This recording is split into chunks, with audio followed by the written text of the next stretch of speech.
बिहार का एक ऐसा जिला जो अपने मखाना उत्पादन एवं मिथिला चित्रकला के लिए पूरी दुनिया में विख्यात है। मिथिला चित्रकला को मधुबनी पेंटिंग्स के नाम से भी जाना जाता है।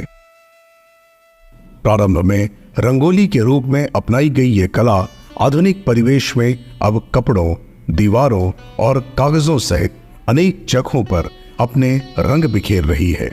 इसने अपनी अनोखी शैली और चटक रंग न्यासों के कारण मधुबनी को विश्व पटल पर एक नई पहचान और सम्मान देने का कार्य किया है।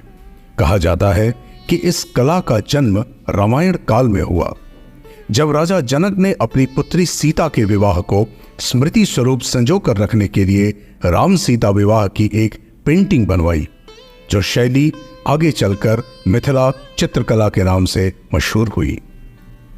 अपनी इस गौरवशाली परंपरा एवं संस्कृति को जीवित रखने के लिए